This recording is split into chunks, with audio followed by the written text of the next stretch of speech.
aspirations and attitudes of Singaporeans are changing the nation that raised them.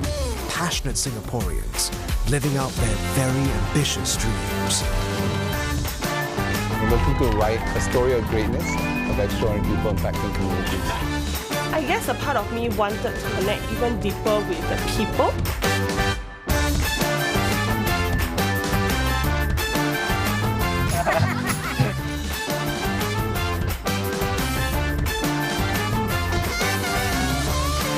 There's no point playing it safe. Safe will always be forgotten. If we as Singaporeans are able to have a satellite that we can truly say was conceived, designed, engineered and built in Singapore, wow, how wonderful would it be? This is Singapore, we don't give up.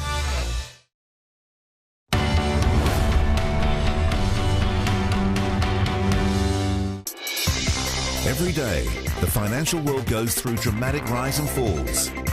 We'll track the biggest market movers and show you where the opportunities lie. Get the experts' take on the performance of key indices. Plus all the analysis to help you understand forces driving global economies. The daily business news you need, only on CNA. This segment is brought to you by Xeon Corporation.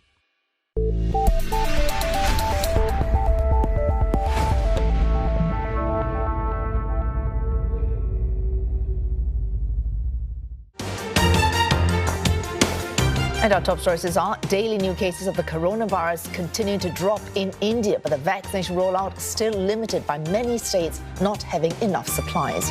A further challenge with the emergence of thousands of cases of a deadly fungal infection linked to COVID-19. The president of Belarus accused of state terrorism after reports that he issued an order forcing a plane to land in order to arrest an opposition journalist who was on board. No end to post-coup violence in Myanmar. Security forces kill at least 4 people this morning as resistance fighters step up their own campaign against the military government.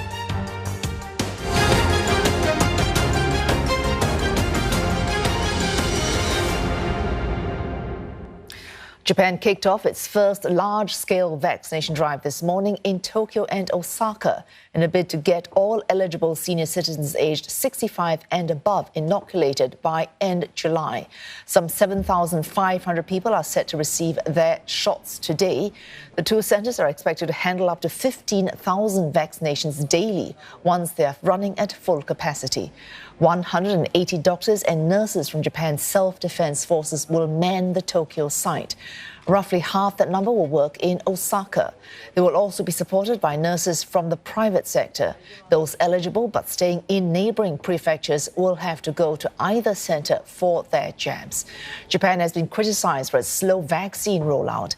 Officials have blamed a shortage of shots for this delay. But red tape is also part of the problem. Japan requested domestic trials for the vaccines, and that set the effort back by months. Public frustration is also on the rise, increasingly tested by the states of emergency, as well as fears that the Olympics might trigger new waves of infection.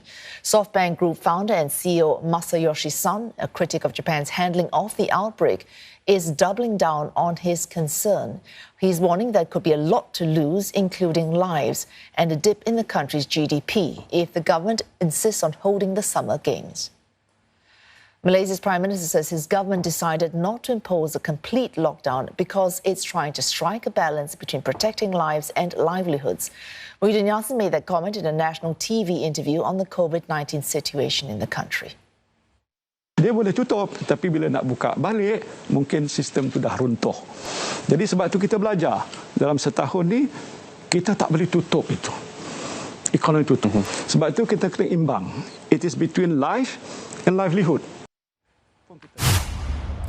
The Malaysian Prime Minister addressed various issues relating to the pandemic and its impact on Malaysians and the economy.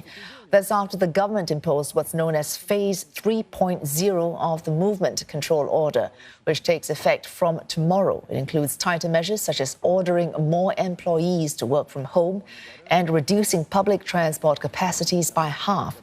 In the latest move to curb the spread of the virus, authorities have also put a cap on the time that customers can spend inside stores. Shoppers can only spend a maximum of 2 hours in retail premises, including shopping malls. This comes amidst a fresh record in daily cases. Nearly 7,000 new infections were reported yesterday, Malaysia's highest 24-hour tally since the start of the pandemic. It's also the fifth straight day the country has seen more than 6,000 new cases. Mr. Muhyiddin stressed the best way to stem the chain of infection is for everyone to strictly follow all restrictions. Jadi ini satu tanggungjawab bersama. Jadi kalau kita sedia menerima hakikat, inilah masalah bersama. Yang kita kata approach kita bukan whole of government. Bukan soal whole of government. It is whole of society. Seluruh masyarakat mesti berganding bahu, baru kita boleh landaikan lengkok COVID-19 ni. While ending the pandemic and preventing the next one. That is the focus of the annual meeting of the World Health Assembly that starts today. The session will be held virtually until next Monday. The Assembly is the World Health Organization's highest decision-making body, attended by delegations from all over the world. It comes amidst continued finger-pointing around the United Nations Health Agency's handling of the pandemic, and possibly a new development in the debate around the origins of the coronavirus. A report in the Wall Street Journal today on previously undisclosed U.S. intelligence suggests researchers from China's Wuhan Institute of Virology fell ill with COVID-19 symptoms as early as November 2019. That could potentially add weight to growing calls for a fuller probe into whether the virus escaped from the lab. We spoke with Stephen Morrison, Director of the Global Health Policy Centre at the Centre for Strategic and International Studies. He told us whether China will face an increase in pressure and scrutiny over the notion of a lab leak in Wuhan. WHO has chronic weaknesses, and these are detailed along with recommended remedies in that analysis. The independent panel decided not to assign blame, and it ducked the question of talking about what China did, what the United States did, the failures in Brazil, the major failures around the world, of which there are many, many. It made broad statements. If you go to the chronology, the very detailed chronology that's included in the report, that's pretty damning. But it shied away from naming names and really putting the finger on China. The origin debate remains unresolved. There continue to be statements coming from very credible and serious scientists detailing the proposition that this could have happened and needs to be investigated. There needs to be lab records, safety logs, and the like shared and disclosed.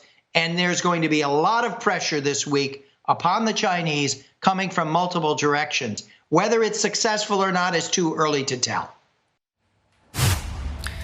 China is expected to produce more than 3 billion COVID-19 vaccine doses by the end of this year.